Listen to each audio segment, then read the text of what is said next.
Hey everyone, welcome to this explainer. Today, we're taking crucial clinical concepts, the kind of stuff you typically see tested on a nursing exam, and pivoting them directly to your real-world test, protecting your sexual health. We're pulling facts straight from the gold standard of nursing education to totally empower you. We aren't just going to skim the surface here, no way.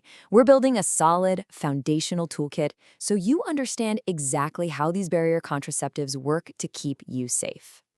Okay, so here's our roadmap for today. We've got 4 main stops.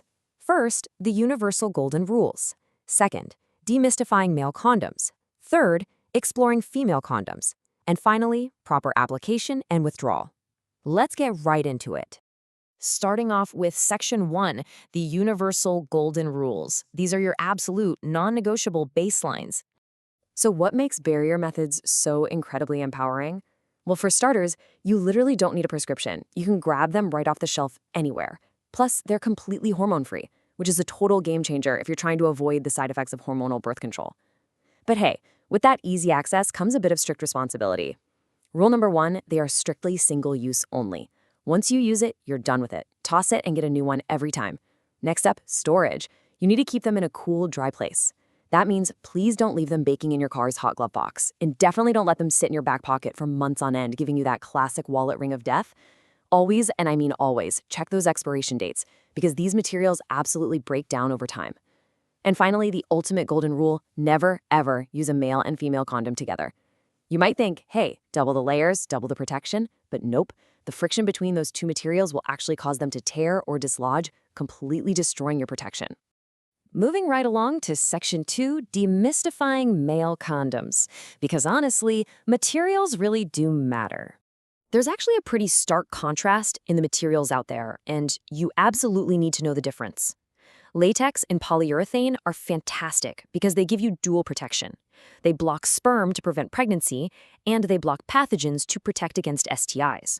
But look closely at that third option, natural skin. These are typically made from animal products, and while they're great at stopping sperm, because, sperm cells are relatively large, natural skin actually has these microscopic, itty-bitty holes in it. Bacteria and viruses, like the ones that cause STIs, are incredibly tiny. They can literally slip right through those microscopic pores. So what does that mean for you? It means natural skin condoms offer absolutely zero STI protection. None. That's a critical distinction to keep in mind when you're choosing your barrier. Now, what if you have a latex allergy? You might feel like your options are severely limited, right? Well, actually, scratch that. You don't have to compromise your safety at all. Polyurethane condoms provide an incredibly effective, non-allergenic barrier. They give you that exact same vital dual protection against both pregnancy and STIs that latex does, just in a totally safe material for your skin. Okay, so if you do choose latex, you have to be super aware of chemical compatibility. Let me be clear. Oil-based lubricants, stuff like body lotions, massage oils, or petroleum jelly, are your absolute worst enemy. You must never use them with latex. Why? Because they chemically interact with the condom and literally break down its integrity. The latex will rapidly weaken, and your risk of tears and breaks goes through the roof almost immediately. The solution here is simple: water-based lube. Stick with water-based lube as your only choice, and you'll ensure that the latex stays structurally sound and does exactly what it's supposed to do.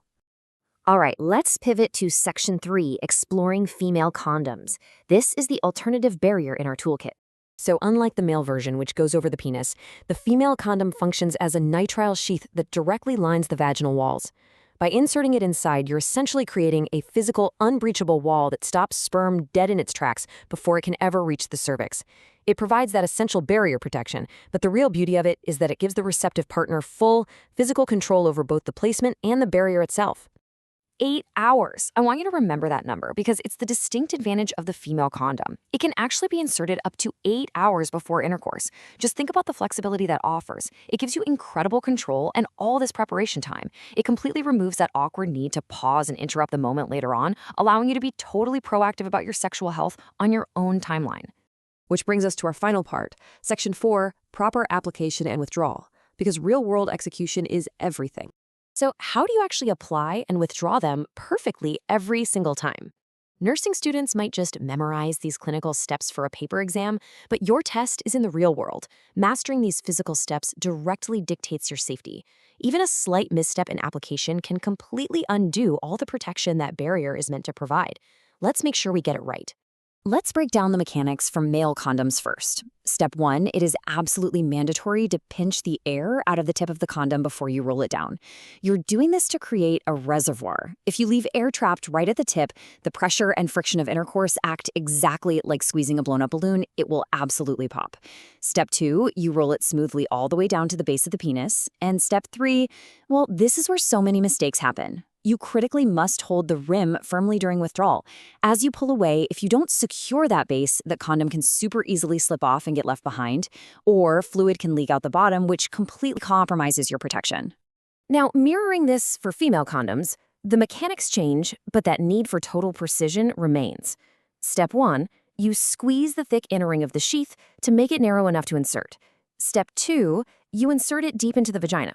Honestly, much like inserting a tampon, anchoring that inner ring at the cervix, while the outer ring stays outside the body.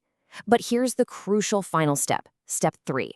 When it's time for withdrawal, you must twist that outer ring before you pull out. Twisting it creates a tight seal. It traps all the fluid inside to guarantee absolutely no leakage occurs as you carefully pull the sheath away. As we wrap up this explainer, I just want to leave you with a quick thought. Isn't it incredible how mastering literally just a few seconds of preparation can completely change the game? Knowing your materials, checking that expiration date, pinching the tip, or twisting the ring, these tiny actions give you total, unwavering control of your health and your future. It's all about translating these clinical facts directly into your real-world toolkit. Thank you so much for diving into this with me today. Stay informed, stay safe, and use this knowledge to protect your future. Catch you next time.